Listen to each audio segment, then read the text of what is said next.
ارے محمود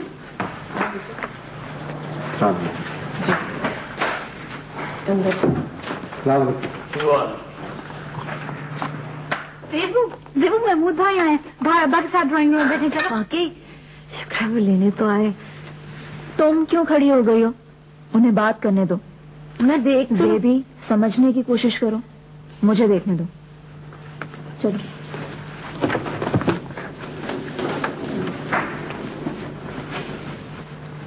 بہت خوش ہو ہے نا؟ ہاں, لیکن پھر مجھے سمینا کا چہرہ یاد آ جاتا ہے جس کا رنگ اڑ گیا تھا محمود کا نام سنتے ہی, اور میری سب خوشی ختم ہو جاتی ہے. لیکن تم تو کہہ رہی تھی اس کی منگنی ہو چکی ہے. جھوٹ بول رہی تھی کیونکہ اس کی آنکھیں کچھ اور کہہ رہی تھیں اور لفظ کچھ اور.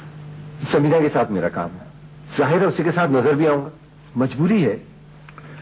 لیکن کام کو کام کی جگہ پر ہونا چاہیے.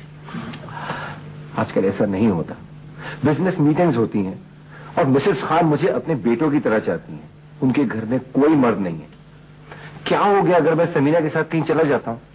تم کیسی باتیں کر رہے ہو بیٹا؟ کوئی بھی بیوی یہ سب کچھ برداشت نہیں کر سکتی. امی اگر مجھے یہاں نوکری کرنی ہے تو یہ سب کچھ کرنا پڑے گا. میں نے انکار نہیں کر سکتا.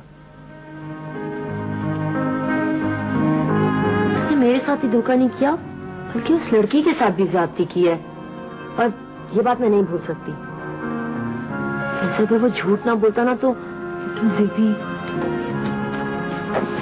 اب گزارا کیسے ہوگا؟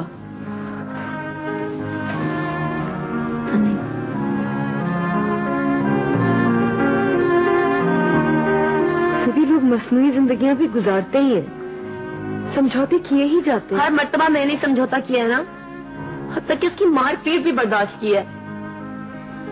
لیکن میرے ہوتے ہوئے کوئی اور لڑکی اس کی زندگی میں آ جائے یہ میں نہیں برداشت کر سکتی. اور نہ تمہیں برداشت کرنا چاہیے. میں تو تم سے صرف ان سوالوں کے جواب چاہتی ہوں. یہ سوال تم سے سب لوگ کریں گے. تمہیں ذہنی طور پہ ہر چیز کے لیے تیار رہنا پڑے گا زیبی. ہر مرتبہ وہی سب کچھ ہوا ہے جو محمود چاہتا تھا, لیکن اس بار ایسا نہیں ہوگا. اب گزارا بھی تو کرنا ہے.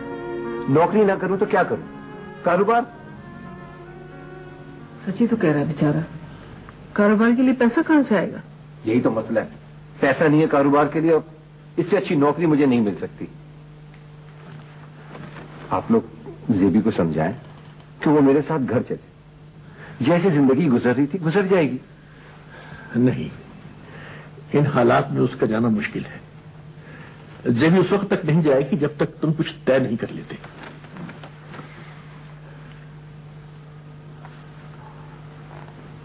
ایک بات آئی ہے ذہن میں. اگر آپ, میرا مطلب ہے کہ اگر آپ مجھے کچھ رقم ادھار دے دیں تو. بیٹا بات یہ ہے کہ میں نے تو ساری رقم اپنے اسٹور پہ لگا دی تھی. اب بچوں کی تعلیم ہے, گھر کا خرچہ الگ ہے. اب اسٹور تو آپ ہی کا ہے. لیکن بیٹا اسٹور کو بیچا تو نہیں جا سکتا نا. اس اسٹور پہ بینک سے لون مل سکتا ہے. آپ اسٹور اپنا چلاتے رہیے, میں لون سے نیا کاروبار شروع کر لوں گا.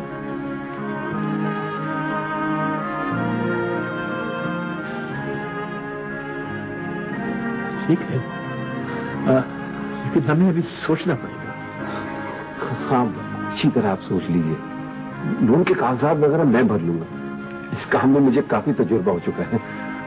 صحیح ہے کہ زیبی کی خوشی ہمارے لیے بہت اہم ہے, لیکن دوسرے بچوں کی بھی تو زندگیاں ہیں. ہم ان کا حق تو نہیں مار سکتے نا.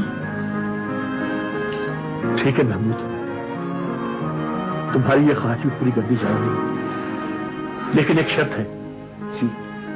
زیبی کو اس کا کبھی پتہ نہ چلے. ہاں بالکل نہیں بتاؤں گا. بہت بہت شکریہ. اچھا ابھی اللہ حافظ.